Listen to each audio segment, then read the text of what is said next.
नमस्कार। चैतन्य competition classes पर आप सभी का बहुत बहुत स्वागत है। जैसा कि हम लोग पिछले वीडियो में सीटेट प्रैक्टिस सीरीज़ को डिस्कस कर रहे थे, तो उसी कड़ी को आज आगे बढ़ाते हुए आज हम लोग सीटेट के 5 सेक्शन को डिस्कस करने वाले हैं। तो चलिए स्टार्ट करते हैं। पहला क्वेश्चन है हम लोगों का, जब विकास शरीर के केंद्रीय भाग से प्रारंभ होकर शरीर के बाह्य भागों की ओर होता है तो उसे कहते हैं गति प्रवृत्ति, मस्तिष्कीय पुच्छीय प्रवृत्ति, निकट दूरस्थ प्रवृत्ति, सतत संचालन। इसका राइट आंसर हो जाएगा ऑप्शन नंबर सी, निकट दूरस्थ प्रवृत्ति। नेक्स्ट बात करते हैं विकास होता है, तो इसका राइट आंसर हो जाएगा ऑप्शन नंबर सी, ए और बी दोनों, आंतरिक और बाह्य दोनों होता है। विकास आंतरिक और बाह्य दोनों होता है। नेक्स्ट बात करते हैं कौन सा सामाजिक विरासत का प्रतीक है, तो इसका राइट आंसर हो जाएगा ऑप्शन नंबर डी, संस्कृति। सामाजिक विरासत संस्कृति है। नेक्स्ट, आनुवंशिकता किसे अधिक प्रभावित करती है, तो इसका राइट आंसर हो जाएगा ऑप्शन नंबर डी, अभिक्षमता को। आनुवंशिकता अभिक्षमता को प्रभावित करती है ज़्यादा। कोहलबर्ग का विकास सिद्धांत निम्न में से किससे संबंधित है, तो इसका राइट आंसर होगा ऑप्शन नंबर डी, सामाजिक विकास से, सोशल डेवलपमेंट से नहीं, नैतिक विकास से संबंधित है। ऑप्शन नंबर बी होगा। ठीक। बालक के विकास से संबंधित कौन सा सिद्धांत इस बात पर बल देता है कि प्रत्येक बालक की बुद्धि लब्धि अलग अलग होती है, तो इसका राइट आंसर हो जाएगा ऑप्शन नंबर सी, व्यक्तिगत विभिन्नताओं का सिद्धांत। व्यक्तिगत विभिन्नताओं का सिद्धांत बालक की बुद्धि लब्धि को अलग अलग बताता है। नेक्स्ट, बुद्धि के त्रिआयामी संरचना का प्रतिपादन किसके द्वारा किया गया था, मतलब कि बुद्धि 3 तरह की होती है, इसको किसने बताया था, तो इसका राइट आंसर होगा ऑप्शन नंबर डी, गिलफोर्ड के अनुसार बुद्धि त्रिआयामी होती है। क्या होती है? त्रिआयामी होती है। नेक्स्ट बात करते हैं, वाइगॉत्स्की ने संज्ञानात्मक विकास के लिए किस कारक को महत्वपूर्ण माना है, तो इसका राइट आंसर होगा ऑप्शन नंबर बी, सामाजिक अंतःक्रिया तथा भाषा को वाइगॉत्स्की ने कॉग्निटिव डेवलपमेंट के लिए या संज्ञानात्मक विकास के लिए महत्वपूर्ण फैक्टर माना है। नेक्स्ट बात करते हैं, सीखने की अवधि में पठार साधारणतया कुछ दिनों सप्ताहों तक रह सकता है, ऐसा किसने कहा है, तो इसका राइट आंसर होगा option number B, option number B, Sorenson ने इस चीज़ को कहा है कि सीखने की अवधि में पठार जो है साधारणतया कुछ दिनों या सप्ताहों तक रह सकता है। जब किसी क्रिया को बार बार दोहराया जाता है तो अस्वाभाविक उद्दीपक भी वही प्रतिक्रिया देने लगता है जो स्वाभाविक उद्दीपक देता है। यह अधिगम का निम्नलिखित में से कौन सा सिद्धांत है, इसका राइट आंसर हो जाएगा, इसका राइट आंसर होगा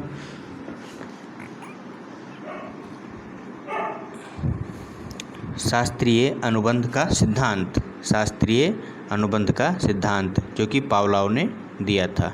ठीक। नेक्स्ट बात करते हैं, विषय वस्तु से संबंधित नियम से पहले उदाहरण प्रस्तुत करना किस पद्धति की विशेषता है। किस पद्धति में विषय वस्तु जो हमको पढ़नी है या पढ़ानी है उससे संबंधित नियम, पहले उस नियम को बताने से पहले उदाहरण प्रस्तुत कर दिया जाता है, मतलब उदाहरण के थ्रू उस चीज़ को बताया जाता है। मतलब पहले उदाहरण बताया जाएगा, उसके बाद उससे संबंधित नियम को बताया जाएगा। तो ऐसा किस में किया जाता है, तो इसका है राइट आंसर आगमनात्मक विधि में। किस में? आगमनात्मक मेथड में या इंडक्टिव मेथड में। ठीक। नेक्स्ट बात करते हैं, शिक्षक से संबंधित अधिगम को प्रभावित करने वाला कारक कौन सा है, तो इसका राइट आंसर होगा ऑप्शन नंबर बी, विषय वस्तु में प्रवीणता। शिक्षक से संबंधित अधिगम को प्रभावित करने वाला कारक विषय वस्तु में प्रवीणता है। नेक्स्ट, शिक्षण में उन्नति के सभी कार्यों का आधार क्या है, तो इसका राइट आंसर होगा ऑप्शन नंबर सी, निरीक्षण। शिक्षण में उन्नति के सभी कार्यों का आधार निरीक्षण है। नेक्स्ट बात करते हैं, किंडरगार्टन विधि इसमें सुमेलित करना है, तो इसका राइट आंसर हो जाएगा option number B. Option number B मतलब पहले का चौथा। किंडरगार्टन को किसने दिया है? फ्रोबेल ने। और मांटेसरी विधि को, इसका कौन सा है? बी का तीसरा, मारिया मांटेसरी ने। और सी का कौन सा है? दूसरा, मतलब प्रोजेक्ट विधि को किसने दिया है? किलपैट्रिक ने। और डी का पहला मतलब खोज या अन्वेषण विधि को किसने दिया है? आर्मस्ट्रांग ने। ठीक। तो ये चीज़ें हैं। नेक्स्ट बात करते हैं, अभिप्रेरणा को प्रभावित करने वाले कारक निम्न में से कौन हैं? तो इसका राइट आंसर हो जाएगा option number D. Option number D मतलब सभी, नवीनता, आकांक्षा का स्तर, रुचि, ये सभी अभिप्रेरणा को प्रभावित करने वाले कारक हैं। नेक्स्ट बात करते हैं, समस्या समाधान की वैज्ञानिक पद्धति का पहला चरण निम्नलिखित में से कौन सा है? तो इसका राइट आंसर हो जाएगा ऑप्शन नंबर सी, समस्या के प्रति जागरूकता। ये समस्या समाधान की वैज्ञानिक पद्धति का फर्स्ट स्टेज है। नेक्स्ट बात करते हैं, बच्चों की सृजनात्मकता के विकास में क्या सहायक नहीं है? मतलब बच्चों की क्रिएटिविटी को डेवलप करने में क्या चीज़ इसमें से सहायक नहीं है? तो इसका राइट आंसर हो जाएगा ऑप्शन नंबर सी।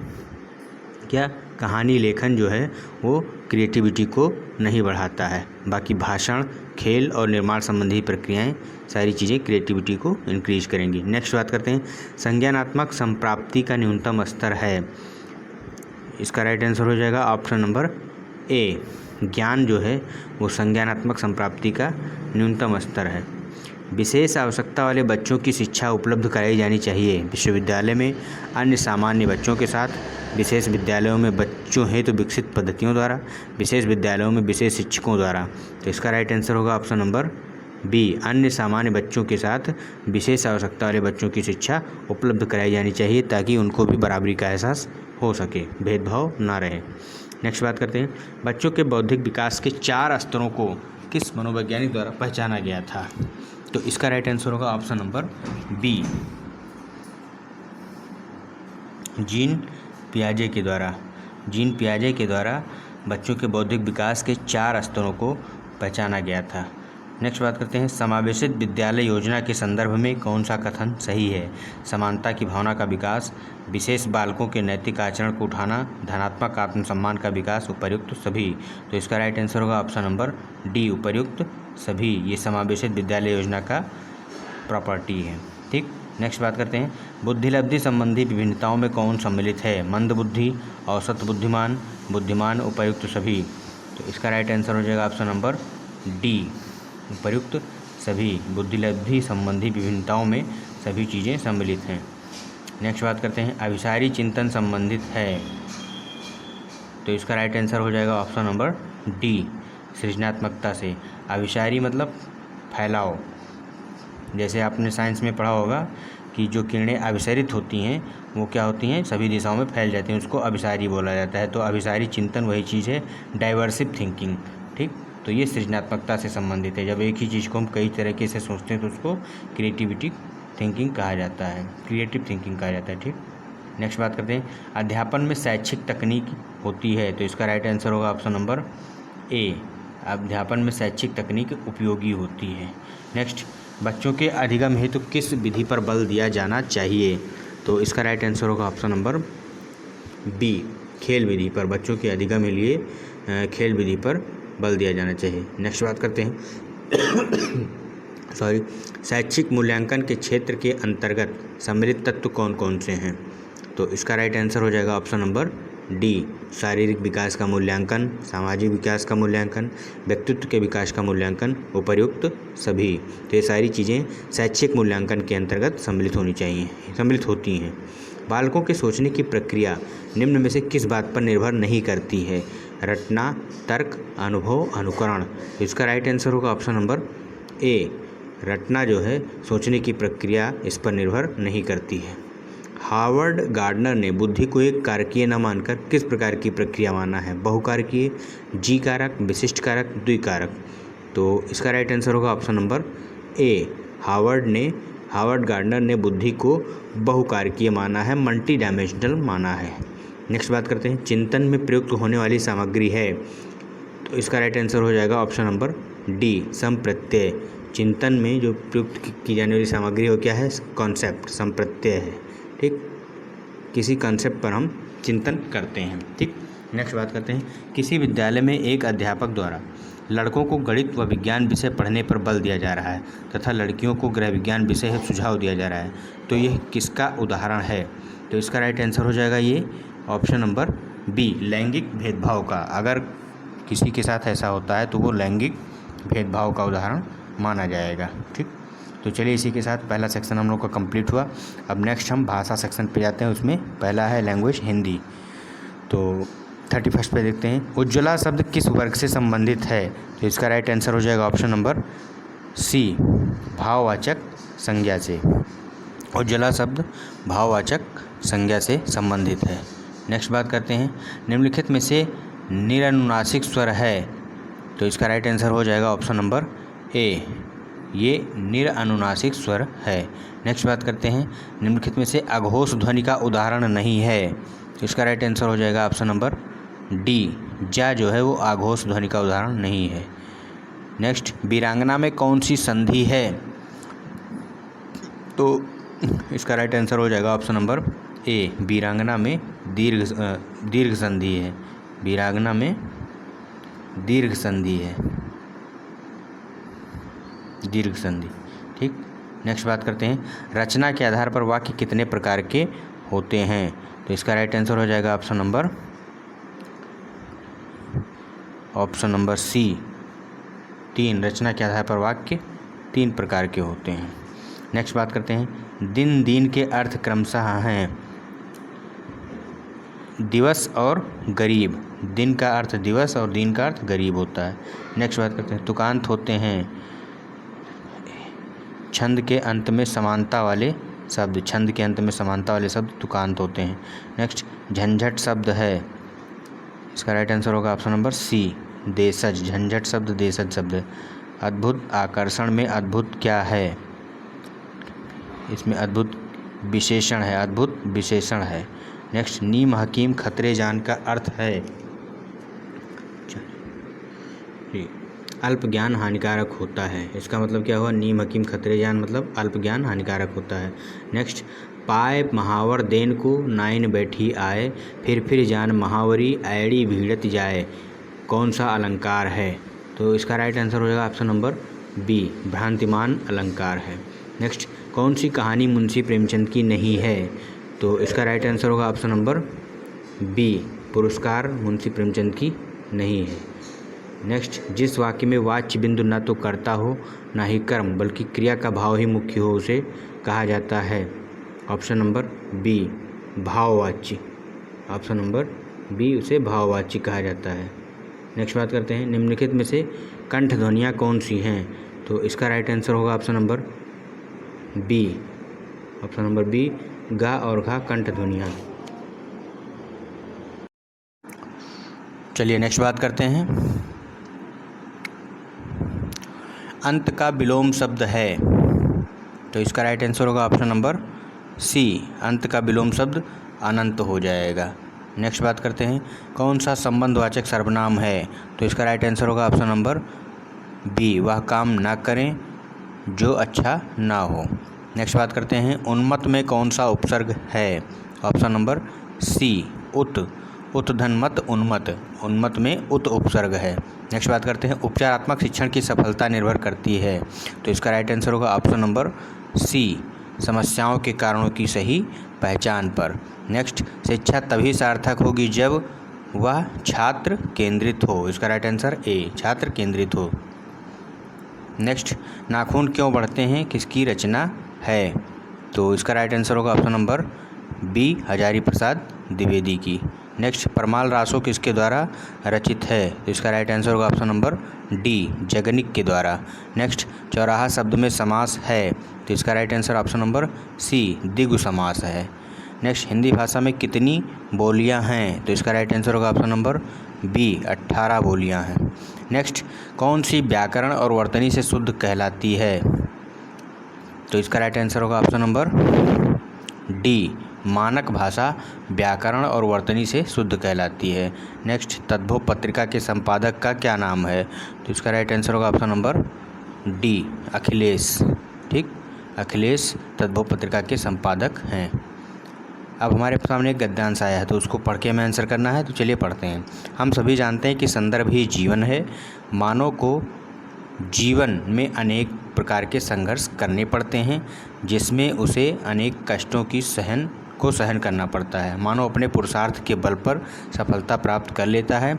इस पुरुषार्थ का संबंध भी मानव मन से है क्योंकि व्यक्ति के सभी प्रकार के कर्म तथा व्यवहारों को नियंत्रण करने वाली यदि कोई शक्ति है तो वह है क्या? वह है उसका मन। यदि उसके सभी प्रकार के कर्म तथा व्यवहारों को नियंत्रण करने वाली शक्ति है तो क्या है? उसका मन। निराश मन वाला व्यक्ति अनेक प्रकार के साधनों से संपन्न होते हुए भी असफल हो जाता है, जबकि अपेक्षाकृत कम शक्ति संपन्न होते हुए भी चित्त की दृढ़ता से युक्त व्यक्ति कभी पराजय का मुंह नहीं देखता। कौरव सभी प्रकार से शक्तियों से संपन्न होते हुए भी चित्त की दृढ़ता न होने के कारण पराजित हुए, जबकि पांडव असीम मानसिक दृढ़ता और मदम शक्ति से युक्त होने के कारण सफल हुए। इसी प्रकार के अनेक उदाहरण दिए जा सकते हैं। महात्मा गांधी के चित्त की दृढ़ता के समक्ष विशाल अंग्रेजी साम्राज्य को घुटने टेकने पर विवश होना पड़ा था। मन ही दृढ़ता के बल पर ही प्राचीन काल में अनेक ऋषि मुनि अनेक प्रकार की सिद्धियां प्राप्त कर लिया करते थे। मन की दृढ़ता के कारण ही कालिदास जैसा मूर्ख संस्कृत का सर्वश्रेष्ठ कवि बन गया। जापानियों के मन की दृढ़ता को देखिए, विश्व में परमाणु बम से होने वाली तबाही के बावजूद पुनः उठ खड़े हुए और आज विश्व के शीर्षस्थ राष्ट्रों में गिने जाते हैं। व्यक्ति का कर्तव्य है कि अपने मन को दुर्बल न होने दे।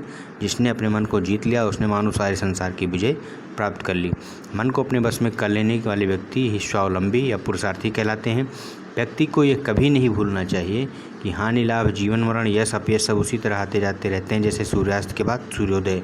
इसीलिए पराजय के क्षणों में धैर्य बनाए रखना चाहिए और अपने मन में दुर्बलता कभी नहीं आने देनी चाहिए। चलिए अब इसके क्वेश्चन को पढ़ते हैं। पुरुषार्थ का संबंध किससे है? तो अभी हमने पढ़ा सीधा सीधा क्या है? मन से। इसका राइट आंसर क्या हो जाएगा? ऑप्शन नंबर बी, मन से। नेक्स्ट बात करते हैं, गद्यांश में प्रयुक्त शब्द हानि लाभ जीवन मरण यश अपयश क्या है? तो ये क्या है? Option number C. ये सब क्या हैं? विलोम शब्द हैं एक दूसरे के। नेक्स्ट बात करते हैं, महात्मा गांधी के समक्ष अंग्रेजों ने घुटने क्यों टेक दिए? तो इसका राइट आंसर होगा ऑप्शन नंबर डी, उनके चित्त की दृढ़ता के कारण। देखिए गद्यांश पढ़ने से हमारे सारे क्वेश्चन तत्काल हल हो जा रहे हैं। मन की दृढ़ता के कारण कौन मूर्ख से संस्कृत का सर्वश्रेष्ठ कवि बना? तो अभी हमने पढ़ा क्या? कालिदास। कौन बना? कालिदास बना था संस्कृत का सर्वश्रेष्ठ कवि। नेक्स्ट, गद्यांश के माध्यम से सबसे सशक्त लोकोक्ति हो सकती है क्या? मन के हारे हार है, मन के जीते जीत। तो 5-6 क्वेश्चन हमारे हो गए गद्यांश को पढ़ने से। नेक्स्ट हम लैंग्वेज पे आते हैं, भाषा इंग्लिश। तो इसमें भी गद्यांश ही पहले दिया गया है, तो चाहे तो इसको पढ़ सकते हैं या फिर हम डायरेक्ट क्वेश्चन पढ़ के भी इसका आंसर कर सकते हैं। हमें थोड़ा ढूंढने में टाइम लगेगा लेकिन कर सकते हैं। तो literary life is unhappy because, तो इसका राइट आंसर हो जाएगा option number B, the genius can still remain a genius and be amidst misery in the face of adversity. तो ये इसका राइट आंसर होगा 61 का बी। ठीक,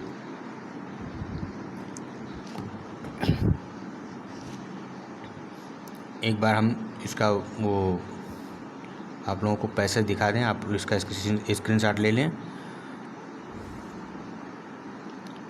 उसके बाद आप क्वेश्चन करते रहिएगा। क्वेश्चन को हम सॉल्व करा देते हैं।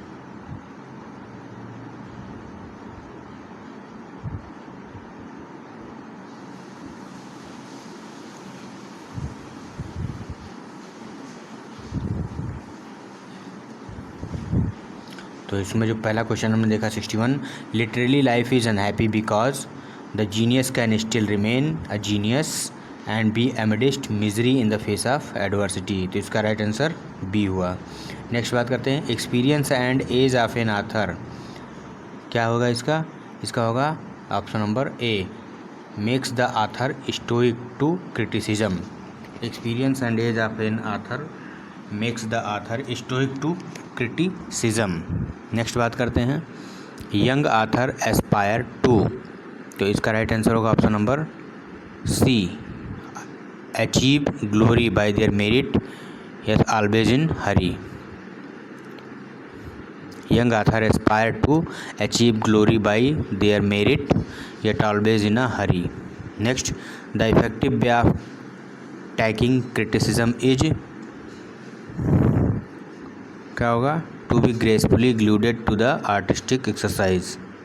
Next, the perception towards the publishers and critics in the above passage is that of cynicism. Next, fill in the blanks है he was angry than I had expected 66 passive वाला complete हो गया। अब यहाँ पे फिल इन द ब्लैंक आ गया he was angry than I had expected he was क्या होगा उसके बाद, तो इसका राइट आंसर होगा option number B he was more angry than है तो उसके पहले मोर आएगा comparative degree than I had expected. He is strong his brother, इसमें 2 फिल इन द ब्लैंक्स भरना है तो इसका राइट आंसर होगा option number C he is as strong as his brother, positive degree का कंपेरिजन किया गया है। As stronger as his brother, as strong as his brother. Next identify the sentence which in the passive voice, इसमें हमें passive voice का sentence ढूंढना है। तो पैसिव वॉइस में हम जानते हैं कि ऑब्जेक्ट से स्टार्ट होता है, तो क्या होगा 68 का option number B our leaders are elected by us. ठीक, नेक्स्ट बात करते हैं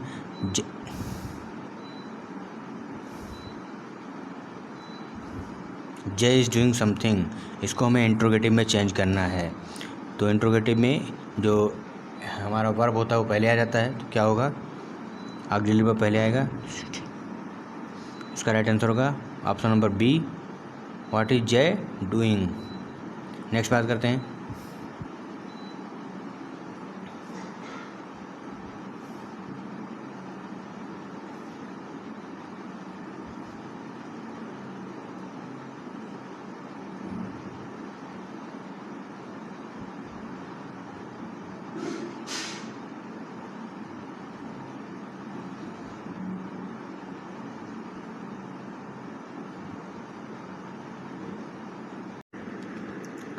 तो चलिए नेक्स्ट बात करते हैं 70 question 70 number Ravishankar dash by the music society, तो इसका राइट आंसर होगा option number B was honoured, Ravishankar was honoured by the music society.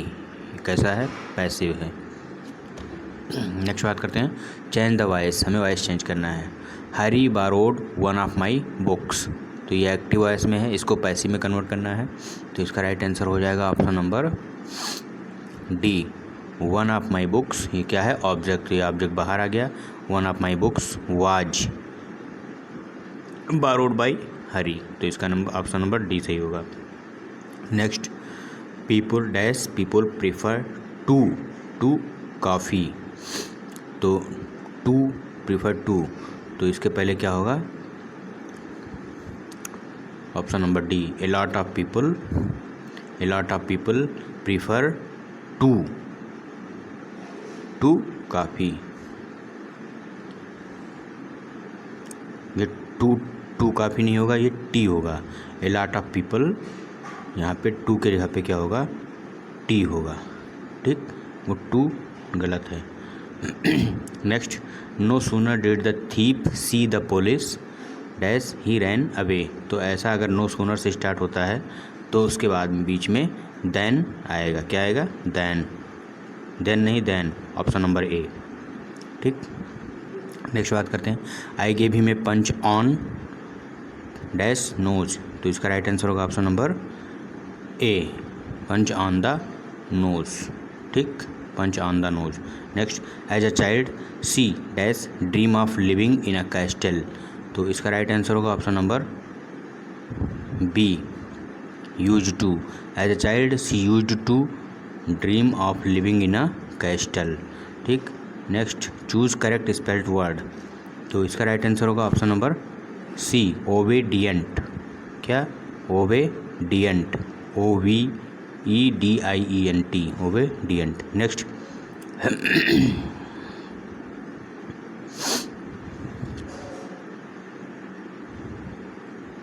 Obedient हो गया। नेक्स्ट बात करते हैं I want dash book from the library, तो इसका राइट आंसर होगा option number B I want a book from the library. Next everything is fair in क्या, तो इसका राइट आंसर होगा 78 का बी नो आर्टिकल। यहाँ पे दोनों जगह पे नो आर्टिकल का यूज होगा। यहाँ पे एक कोटेशन है everything is fair in love and war. ठीक, which word is an abstract noun, what is the reason of his failure in exam, तो यहाँ पे अब्स्ट्रैक्ट नाउन को हमें पिक आउट करना है। तो 79 का हो जाएगा A, option number A. Failure जो है वो अब्स्ट्रैक्ट नाउन है। Next, identify the kind of noun of underline word. Bakers bake bread. हमें जो अंडरलाइन नाउन है उसको क्या बताना है, टाइप ऑफ नाउन बताना है, कौन से टाइप का नाउन है। नाउन तो है लेकिन टाइप का नाउन बताना है। तो इसका राइट आंसर होगा option number A, common noun. Common noun, bakers जो है वो कॉमन नाउन है। नेक्स्ट बात करते हैं, which is relative pronoun in sentence we went to park whose near to our house. तो इसमें हमें रिलेटिव प्रोनाउन पिक आउट करना है। इसका राइट आंसर होगा option number C, option number C. कौन सा, हुज। हुज क्या है, रिलेटिव प्रोनाउन है। नेक्स्ट बात करते हैं, identify the type of pronoun of underline word. हमें टाइप ऑफ प्रोनाउन को, जो अंडरलाइन किया गया है उसको टाइप ऑफ प्रोनाउन बताना है। Those whom I met can I see them again. तो 82 का ए हो जाएगा, ये डिमॉन्स्ट्रेटिव प्रोनाउन है। Those whom I met, those क्या है, डिमॉन्स्ट्रेटिव प्रोनाउन है। नेक्स्ट बात करते हैं, फिल इन द ब्लैंक्स करना है। Dash they not discuss politics. तो इसका राइट आंसर होगा option number C, do they not discuss politics. Next बात करते हैं, now C dash to be as perfect as possible. तो इसका राइट आंसर होगा ऑप्शन नंबर बी, क्या, option number B. Now C is trying to be as perfect as possible. To be है तो वहाँ पे कंटिन्यूस आएगा ही आएगा। Next, I think you dash read more books. तो इसका राइट आंसर होगा option number B, option number B, must. I think you must read more books. Next, I looked outside at dash street for the shop. तो इसका right answer होगा option number B, I looked outside at the street for the shop. Next, dash unusual sight met his eyes. तो इसका right answer होगा option number B, an unusual sight met his eyes. Next, the nurse is very dash she speak dash. तो यहाँ पे right answer होगा option number B, the nurse is very polite she speak politely.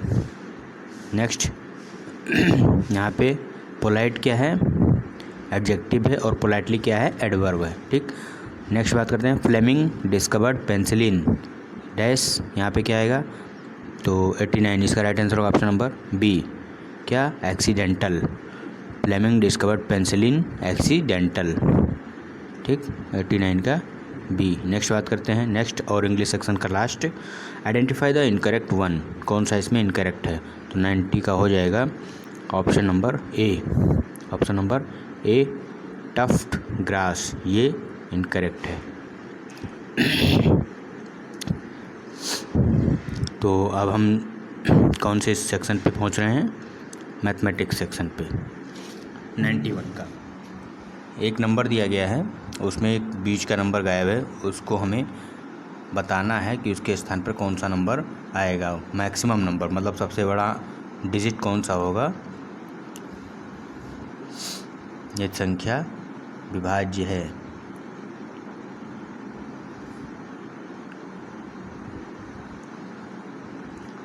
संख्या 3 से विभाज्य है, ये 3 से विभाज्य होना चाहिए। 3 थोड़ा दूर लिखना चाहिए, लेकिन प्रिंटिंग मिस की वजह से थोड़ा पास में हो गया है।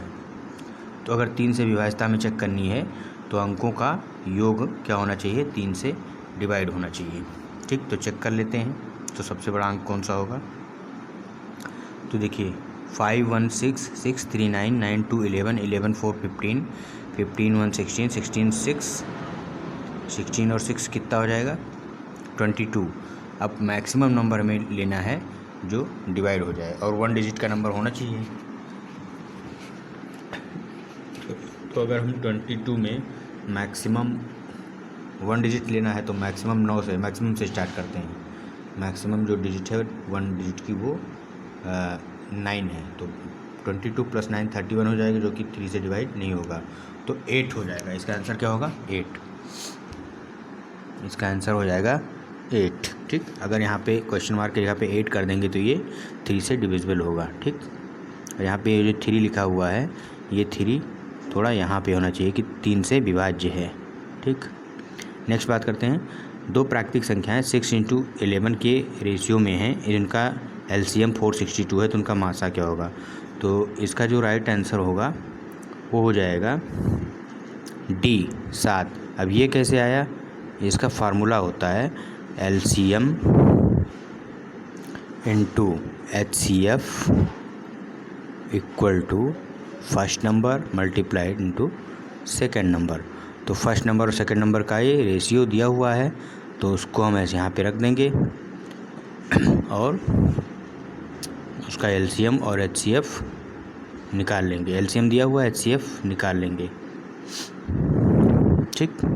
चलिए नेक्स्ट बात करते हैं, दो भाइयों की आयु का योग तथा अंतर दोनों ही ऋण संख्याएं हैं, प्राइम नंबर हैं।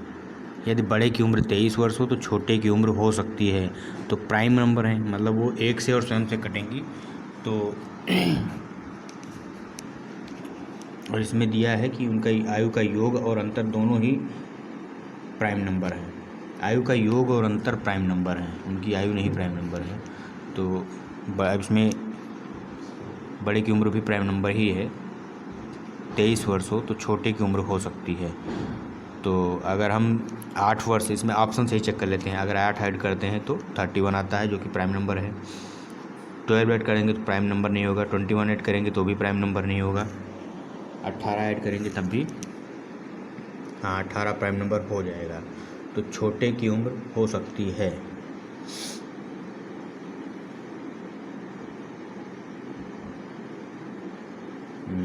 तो इसका राइट आंसर होगा option number C 18, option number C 18 वर्ष। तो चलिए हम क्वेश्चन को डायरेक्ट डिस्कस करते हैं, और अगर सॉल्यूशन करेंगे तो बहुत ज़्यादा टाइम लग जाएगा, तो इसका हम आंसर ही डिस्कस कर लेते हैं। तो 94 का देखते हैं, वृत्त की परिधि 4 पाई से 8 पाई बढ़ाई जाती है तो उसका क्षेत्रफल होगा, मतलब अगर दुगना किया जाता है तो उसका क्षेत्रफल क्या हो जाएगा। तो 94 का होगा ऑप्शन नंबर C 4 गुना, क्या होगा 4 गुना हो जाएगा। नेक्स्ट बात करते हैं, कोण ज्ञात करना है जो अपने कोटिपूरक के बराबर हो, मतलब कोटिपूरक के बराबर कोण हमें ज्ञात करना है। तो इसका राइट आंसर होगा ऑप्शन नंबर C 45 डिग्री। ऐसा एंगल है जो अपने कोटिपूरक, इसका कोटिपूरक भी 45 है, तो ये अपने कोटिपूरक के बराबर हो गया नहीं हो गया ये एंगल, ठीक। तो वही पूछ रहा था। प्रेक्षणों x + 3 x + 5 x + 7 x + 10, इसका माध्य 9 है, तो अंतिम 3 प्रेक्षण का माध्य बताना है हमें। तो अंतिम 3 प्रेक्षण का माध्य तो निकालना सबको पता ही है, तो इसका हम आंसर डायरेक्ट डिस्कस करते हैं। इसका आंसर होगा ऑप्शन नंबर C 11 1/3, ठीक। नेक्स्ट बात करते हैं, ये अंडर रूट में वैल्यू दी हुई है 248 + 52 + 144, तो इसको हम राइट साइड से सॉल्व करना स्टार्ट करते हैं, अंतिम सिरे से। तो इसका स्क्वायर रूट निकालेंगे 12 हो जाएगा, 52 + 12 करेंगे 64 होगा, इसका 64 का 8 हो जाएगा, और 8 को 248 में ऐड करेंगे 256 हो जाएगा, जिसका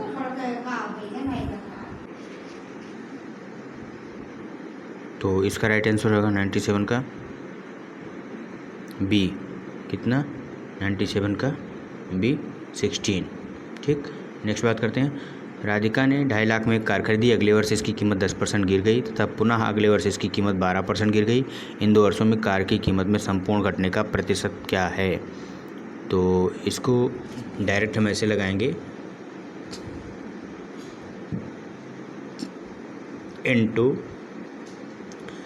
घट रही है तो 90/100, 12% फिर घटी है तो 88/100। बस इसी मेथड से सॉल्व कर लेंगे, तो इसका राइट आंसर हो जाएगा ऑप्शन नंबर A 20.8% इसका आंसर आ रहा है। नेक्स्ट बात करते हैं,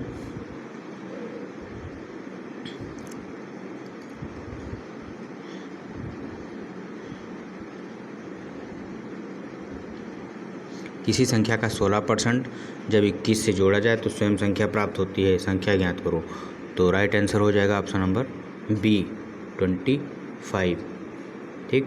नेक्स्ट बात करते हैं, किसी 5 सदस्यों वाले परिवार की औसत आयु 20 वर्ष है। परिवार का सबसे छोटा सदस्य 10 वर्ष है। जब सबसे छोटा सदस्य पैदा हुआ तब परिवार की औसत आयु क्या थी?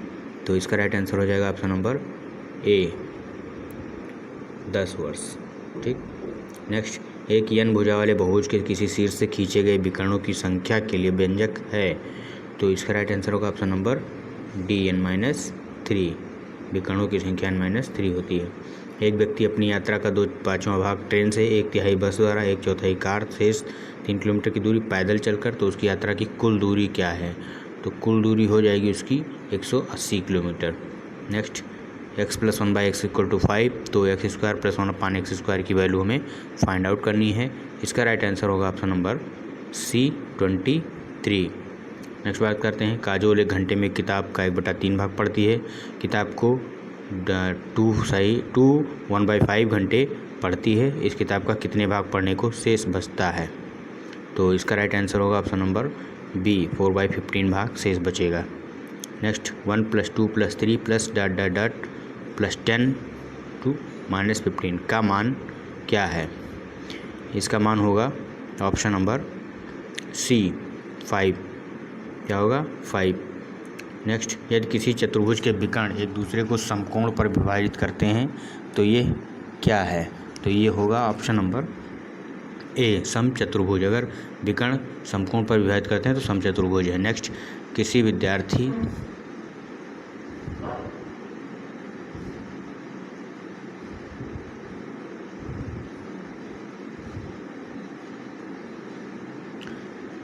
कहाँ थे हम लोग? किसी विद्यार्थी में निम्न में से क्या आंकना चाहिए? तो इसका राइट आंसर होगा ऑप्शन नंबर ए, गणितीय संप्रेषण। ठीक। नेक्स्ट है, a/3 = b/4 = c/7, तो a + b + c/c का मान क्या होगा? तो इसका राइट आंसर होगा ऑप्शन नंबर सी, 2। इसको a की जगह पे 3, b की जगह पे 4 और c की जगह पे 7 रख के हमको ऐड करके बता देना है। नेक्स्ट बात करते हैं,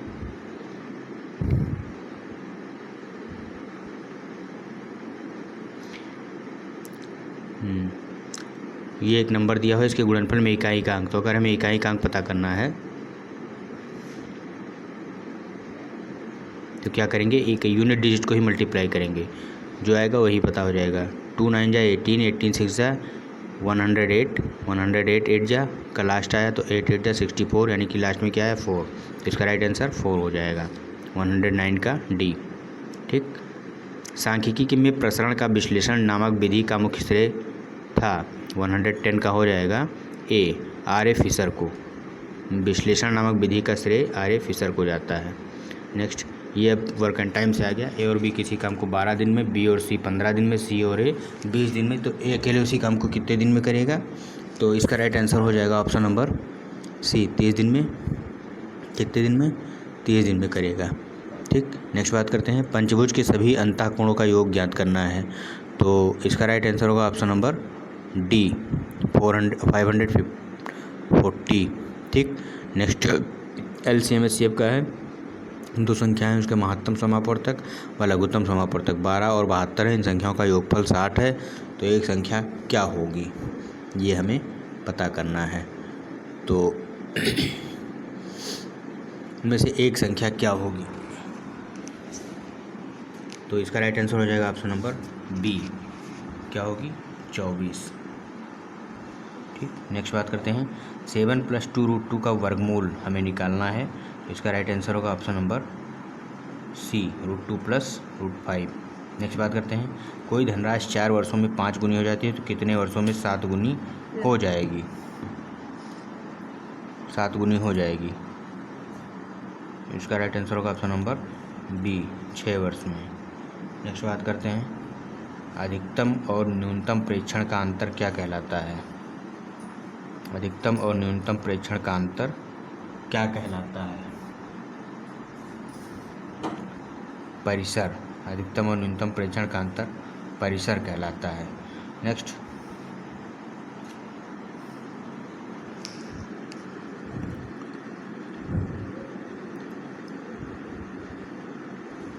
कहाँ पहुँचे हम लोग? किसी संख्या के 3/4 का 2/3 24 के बराबर है तो उस संख्या का 1/4 क्या होगा। तो कोई संख्या है उसका 3/4 का 2/3 इसके बराबर है 24 के बराबर, यानी 3 से 3 गया 2 1 2 2 ज़ा 4 यानी कि 1/2। उसका आधा अगर 24 है तो पूरा कितना हो जाएगा 48 हो जाएगा, पूरा 48 हो जाएगा। तो संख्या पता चल गई 48, तो 48 का 1/4 कितना होगा 1/4 किसका 48 का 12 हो जाएगा। तो इसका राइट आंसर क्या हो जाएगा 12। ठीक, 117 का राइट आंसर क्या हो गया 12। ठीक, नेक्स्ट 10 रुपये के 6 की दर से केले खरीदकर 6 रुपये में 4 की दर से बेचने पर कितने प्रतिशत हानि होगी। तो इसका राइट आंसर होगा ऑप्शन नंबर सी 10% की हानि होगी। ठीक, 10% की हानि होगी। नेक्स्ट एक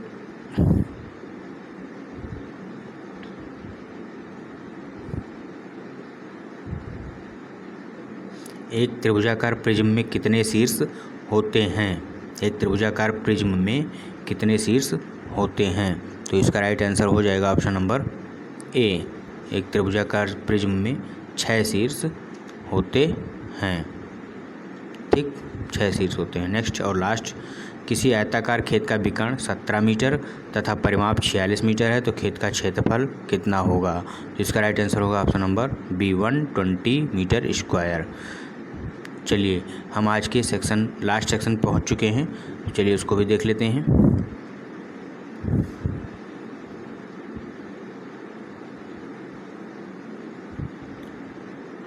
चलिए इन्वायरमेंटल स्टडीज़। चलिए 121, मैकाइवर एवं पेज ने अपनी पुस्तक एन आउटलाइन ऑफ फैमिली में परिवार के संबंध में किन कार्यों का उल्लेख मिलता है या किया है। मैकाइवर एवं पेज एक राइटर हैं, उन्होंने अपनी पुस्तक एन आउटलाइन ऑफ फैमिली में परिवार के संबंध में किन कार्यों का उल्लेख किया है। तो इसका राइट आंसर हो जाएगा ऑप्शन नंबर डी, शैक्षिक व्यवस्था, आर्थिक व्यवस्था और लैंगिक व्यवस्था, इनका सभी का किया है वर्णन। ठीक, नेक्स्ट बात करते हैं।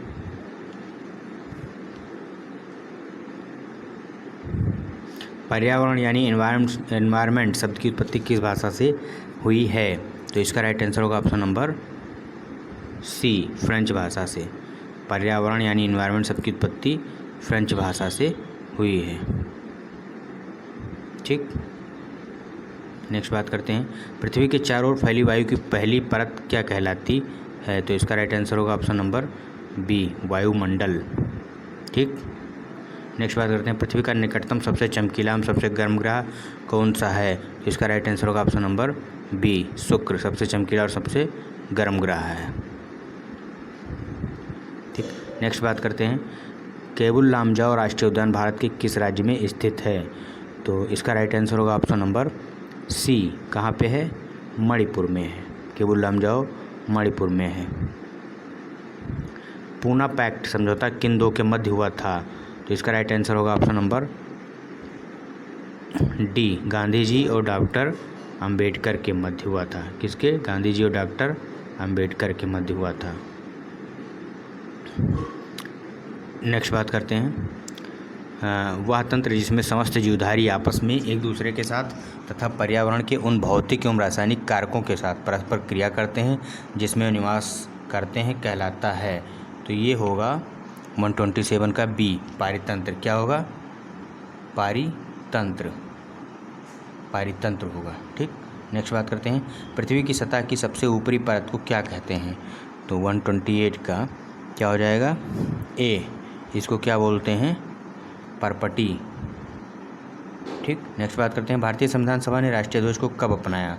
तो इसका राइट आंसर होगा option number C, option number C 22 जुलाई 1947 को अपनाया था। नेक्स्ट, जब प्रदूषण वायुमंडल में उपस्थित होता है और वायुमंडल के अवयवों की अनुकूलतम मात्रा में परिवर्तन आ जाता है तब उसे क्या कहते हैं। तो 130 का क्या हो जाएगा ऑप्शन नंबर सी, वायु प्रदूषण कहते हैं उसे। ठीक, नेक्स्ट, किसी पारितंत्र के जीव जंतुओं से समुदायों की प्रजातियों में विविधता का होना है। 131 का बी, क्या बी, प्रजातीय विविधता। नेक्स्ट बात करते हैं, अल्पाइन ग्लेशियर पिघलने से दो देशों के बीच सीमा रेखा का पुनः निर्धारण करना पड़ सकता है। तो किन दो देशों के बीच में सीमा रेखा का पुनः निर्धारण करना पड़ सकता है?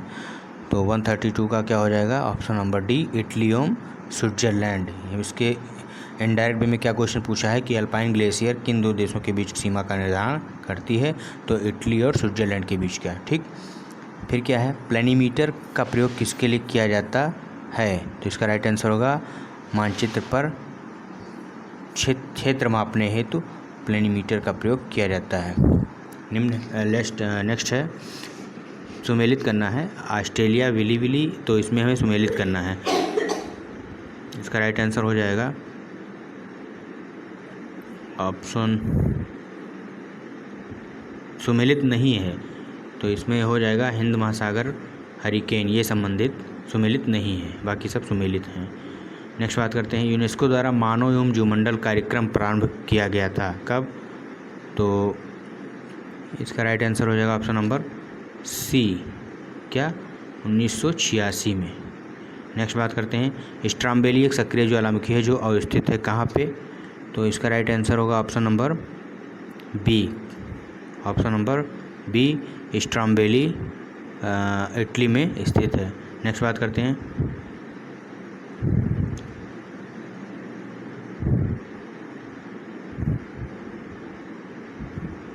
सरकार द्वारा अपने नागरिकों को स्वस्थ और स्वच्छ पर्यावरण उपलब्ध कराने के उद्देश्य से संसद द्वारा राष्ट्रीय हरित न्यायाधिकरण अधिनियम किस वर्ष पारित किया गया था?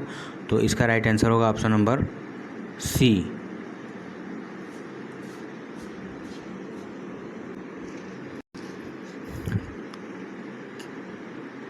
तो इसका राइट आंसर होगा ऑप्शन नंबर सी, 2010 में। कब पारित किया गया था? 2010 में पारित किया गया था। ठीक, नेक्स्ट बात करते हैं, जेनेवा प्रोटोकॉल संबंधित है, तो इसका राइट आंसर होगा ऑप्शन नंबर सी, वाष्पशील कार्बनिक यौगिकों या उसके अपशिष्टों के सीमा पारीय पारगमन के नियंत्रण से। ठीक,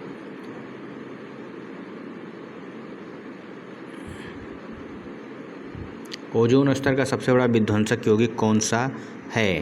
तो इसका राइट आंसर होगा ऑप्शन नंबर ए, क्लोरोफ्लोरोकार्बन जो है वो ओजोन लेयर का सबसे बड़ा विध्वंसक है, सबसे ज़्यादा विनाश करने वाला है। नेक्स्ट बात करते हैं, भारत में धारणीय विकास के लिए विद्युत उत्पाद का सबसे अच्छा स्रोत कौन सा है? तो इसका राइट आंसर होगा ऑप्शन नंबर बी, सौर ऊर्जा। ठीक, नेक्स्ट, निम्न में से कौन सा सागरीय बायोम का उदाहरण नहीं है? तो इसका राइट आंसर होगा option number D, option number D, आर्द्रभूमि। आर्द्रभूमि सागरीय बायोम का उदाहरण नहीं है। नेक्स्ट बात करते हैं,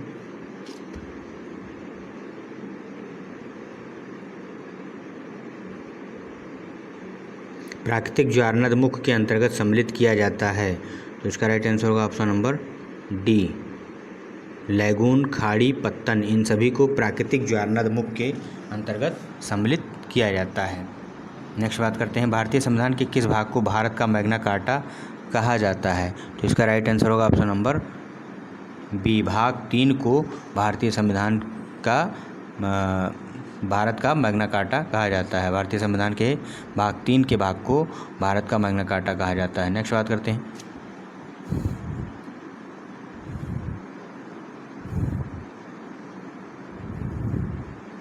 वृक्षों पर घर बनाकर रहने वाली मध्य अफ्रीकी आदिम जाति कौन सी है? तो इसका राइट आंसर है ऑप्शन नंबर ए, पिग्मी जो है ये वृक्ष पर घर बनाकर रहती है और ये मध्य अफ्रीकी आदिम जाति है। नेक्स्ट बात करते हैं, भारत की दामोदर नदी परियोजना किस नदी परियोजना के जैसी मानी जाती है? तो इसका राइट आंसर है ऑप्शन नंबर बी, टेनेसी नदी के समकक्ष मानी जाती है दामोदर नदी परियोजना। पर्वतों की रानी अवस्थित है कहाँ पे? तो इसका राइट आंसर है ऑप्शन नंबर बी, उत्तराखंड में। नेक्स्ट बात करते हैं, भारत की स्थलीय सीमा से हिंद महासागर टकराता है कहाँ पे? कन्याकुमारी में। नेक्स्ट, निम्न में से किस कार्यक्रम के तहत ग्राम सभा की खाली पड़ी जमीन, कृषि अनुवर्ग भूमियों या सामुदायिक भूमि पर वन लगाने का प्रावधान किया गया है? तो इसका राइट आंसर है ऑप्शन नंबर बी, सामाजिक वानिकी कार्यक्रम के अंतर्गत। नेक्स्ट, जैव विविधता को संरक्षण प्रदान करने वाली अंतर्राष्ट्रीय संस्था संयुक्त राष्ट्र पर्यावरण कार्यक्रम का मुख्यालय कहाँ पर अवस्थित है? जैव विविधता को जो संरक्षण प्रदान करती है वो उसका अंतर्राष्ट्रीय मुख्यालय संयुक्त राष्ट्र पर्यावरण कार्यक्रम का मुख्यालय कहाँ पर है? तो इसका राइट आंसर होगा ऑप्शन नंबर सी, नैरोबी में है। संयुक्त राष्ट्र पर्यावरण कार्यक्रम का मुख्यालय नैरोबी में है। नेक्स्ट और इस वीडियो का लास्ट क्वेश्चन डिस्कस करते हैं। वर्तमान में मानव समुदाय को निम्न में से किन पर्यावरणीय चुनौतियों का सामना करना पड़ रहा है? इसका राइट आंसर है ऑप्शन नंबर डी, प्राकृतिक संसाधनों में कमी, मृदा प्रदूषण व उर्वरता में कमी, प्राकृतिक आपदाएं, इन सभी का। तो इन सभी चीज़ों का मानव समुदाय को पर्यावरणीय चुनौतियों के रूप में सामना करना पड़ रहा है। तो इस वीडियो में इतना ही, मिलते हैं नेक्स्ट वीडियो में। तब तक आप अपनी तैयारी को धार देते रहिए और इस वीडियो को लाइक शेयर सब्सक्राइब करते रहिए। तब तक के लिए धन्यवाद।